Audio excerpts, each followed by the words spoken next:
My aunt lied about my intentions and ruined my relationship with my grandmother.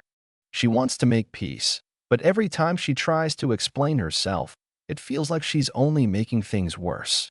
Hey everyone, I need to get this off my chest because it's been eating away at me for a long time. My family isn't the worst, but they're far from functional. There's a lot of favoritism, manipulation, and unspoken resentments that have been swept under the rug for years. I guess I just never thought I'd be on the receiving end of it, at least not like this. For some context, I'm 28M, and growing up, my relationship with my family was complicated. My parents had me young, and while they weren't absent, they weren't exactly present either. My dad worked long hours, and my mom was always more focused on my younger siblings. I wasn't neglected, but I was definitely an afterthought. The one exception to all of this was my grandmother. She was the one who made sure I was taken care of. She taught me how to cook, helped me with school, and always made me feel like I mattered. In a house where I sometimes felt invisible, she was the one person who always saw me. If I had a bad day, she was the one I called. If I needed advice, I went to her before anyone else. Then there's my aunt, Lisa 46F. She's my grandmother's only daughter, and to put it bluntly, she's the favorite. Always has been. My grandmother practically worships the ground she walks on. No matter what Lisa does, whether it's dropping out of college, bouncing between jobs, or going through 3 different divorces, Grandma always has her back. And Lisa knows it. That's not to say Lisa and I ever had a bad relationship. It was neutral. We weren't close, but we weren't enemies either. She was just my aunt, someone I saw at family gatherings and exchanged polite small talk with. At least, that's what I thought. Things started changing when my grandmother got sick. At first, it was little things. She wouldn't pick up my calls as often, and when we did talk, she seemed distracted. I chalked it up to stress. Being sick takes a toll, and I figured maybe she was just exhausted. But then she started canceling plans, ignoring my messages. And eventually, it got to the point where it felt like she didn't even want to see me at all. I tried not to take it personally. I told myself she was going through a rough time and probably just needed space. But something about it didn't sit right with me. Every time I brought it up to Lisa, she was quick to dismiss it. She's just tired, she'd say. Or, she doesn't want to be a burden. I wanted to believe her. But there was this nagging feeling in the back of my mind that I just couldn't shake. Then, at a family gathering, everything finally came to a head. It was the first time I had seen my grandmother in months, and when I walked in, she barely acknowledged me. No warm smile, no affectionate greeting, just a polite nod before turning away. And the way she looked at me? It was like she didn't even know me. I tried to push past it, but as the night went on, I could feel the distance between us growing. Then, out of nowhere, she turned to Lisa and said, loud enough for everyone to hear, "Well, at least you didn't try to take advantage of me." The whole room went quiet. I just sat there, frozen. Because what? Lisa barely reacted. She just smiled and steered the conversation in a different direction like nothing had happened. But I couldn't let it go. After dinner, I pulled Lisa aside and asked her what that was about. She sighed, like she had been dreading this conversation, and said, "I didn't want to bring this up, but Grandma thinks you were only spending time with her because you wanted something." That hit me like a punch to the gut. "What are you talking about?" I asked. I've never asked her for anything. Lisa gave me this pitying look, like I was a child who just didn't understand. You might not see it that way, but she does. She thinks you were just trying to get close to her for the inheritance. I felt like I couldn't breathe. My grandmother, my second mother, thought I was using her? Where was this even coming from? I pressed Lisa for details, but she just shrugged. "I don't know who told her that," she said, "but she's been really upset about it." I left that night feeling sick. I wanted to talk to my grandmother directly to clear this up, but every time I reached out, she either didn't answer or shut me down. It was like trying to have a conversation through a locked door. And all the while, Lisa acted like she was on my side. Like she wanted to help, but just couldn't. Months passed, and the more time went on, the more obvious it became Lisa had to be the one behind this. She was the only person close enough to Grandma to plant this kind of doubt in her mind. And she had every reason to do it. But why?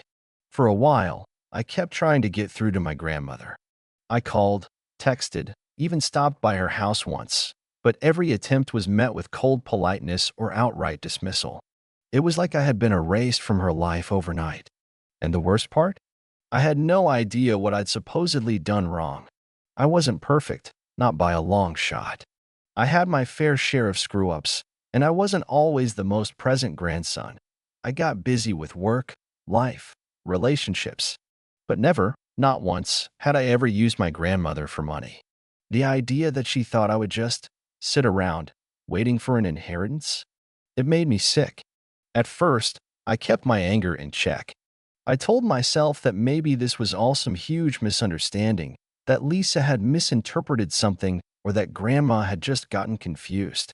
But the more I thought about it, the less sense it made. Lisa had to be the one feeding her this idea. And the more I looked back on the past few months, the clearer the pattern became. Lisa had been keeping me at arm's length from Grandma, always intercepting, always making excuses. If I'd called, Lisa had probably been the one telling Grandma not to answer. If I tried to visit, she was likely the reason those plans got canceled. I didn't have proof, but I knew. The thing about Lisa is, she's not stupid. If she had been upfront about trying to push me out, someone in the family would have caught on. So instead, she did what she did best. She twisted the truth just enough to make herself look like the reasonable one. The concerned daughter, trying to protect her aging mother from a grandson who was suddenly too interested in her well-being. But why? That part one still didn't understand. The inheritance? Maybe.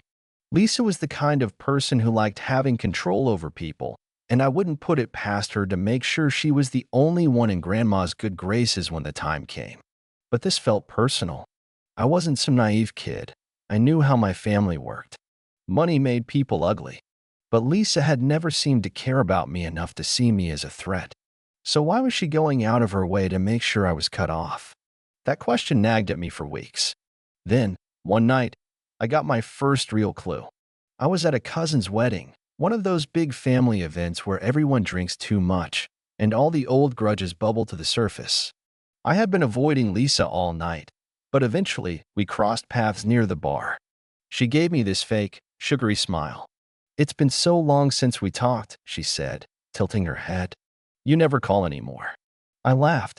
Actually laughed. Because the audacity of that statement was unreal. "You mean Grandma never calls me anymore?" I shot back. "I wonder why that is." Lisa's smile didn't falter, but I saw the flicker of irritation in her eyes. "She's been really hurt, you know." "Hurt by what exactly?" I leaned in slightly. "By me visiting her? By me caring about her? Or by something you told her?" Lisa sighed, shaking her head like I was the exhausting one in this conversation. "You always think everything is some big conspiracy against you." "Yeah." I folded my arms. "Then why won't she even look me in the eye?" For a split second, Lisa hesitated. Just long enough for me to catch it. That was all the confirmation I needed. She had done something. Said something. But before I could push further, she gave me a patronizing pat on the arm. "You should let this go. She's getting older. She doesn't need the stress." And just like that, she walked away. But I couldn't let it go. Because something told me this wasn't just about money. Lisa wanted me out of the picture. Completely. After that wedding, I couldn't stop thinking about Lisa's reaction. The way she hesitated. The way she tried to brush it all off like I was the problem. I wasn't the type to jump to conclusions, but I knew what I saw. She had done something. And whatever it was enough to make my grandmother, someone who had loved me unconditionally my whole life, turn her back on me. I needed answers. So I did what I should have done months ago. I stopped playing nice. If Grandma wouldn't talk to me, I'd find another way. At first, I tried reaching out to other family members, subtly asking if they'd noticed anything weird between me and Grandma. Most people just gave me vague, non-committal answers. "Oh, you know how she gets when she's stressed. Lisa's been taking care of everything. Maybe talk to her." Useless. But then, I got lucky. My uncle, Lisa's older brother, was at a family barbecue a few weeks later, and after a few drinks, he let something slip. "You know, she's been telling Grandma a lot of things about you," he muttered. stirring his drink with his finger.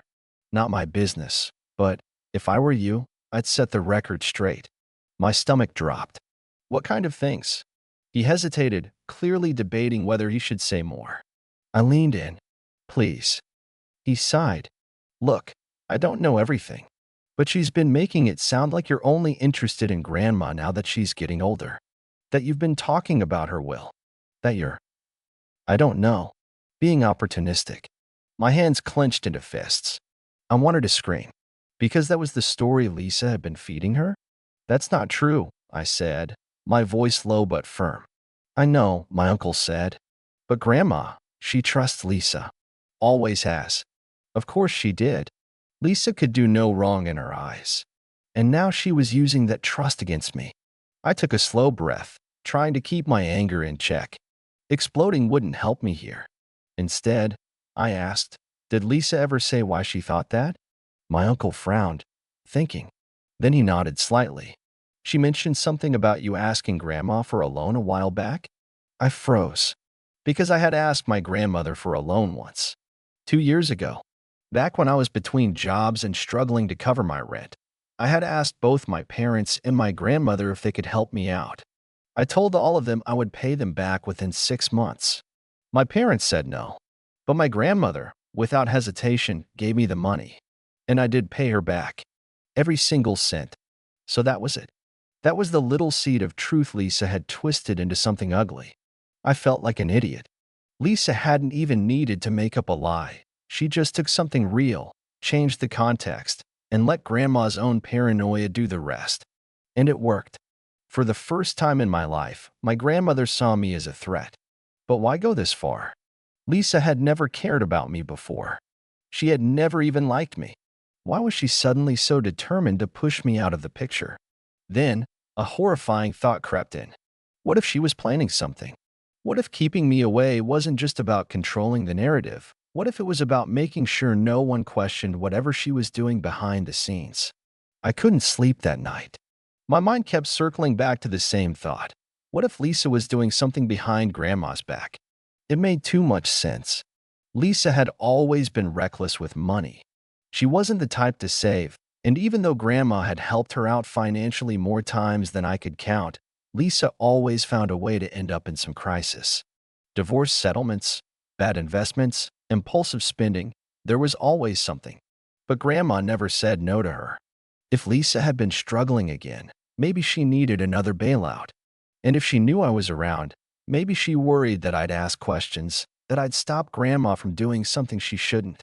That's when I knew. This wasn't just about keeping me away. Lisa needed me out of the picture for good. I spent the next few days trying to figure out my next move. I knew I couldn't just march into my grandmother's house and demand she believe me. Lisa had been poisoning her against me for months. I needed proof. I needed something concrete to show Grandma that Lisa wasn't the saint she pretended to be. But where the hell was I supposed to find that? That's when I remembered something. A few years back, when Lisa was going through her second divorce, she had practically lived at Grandma's house.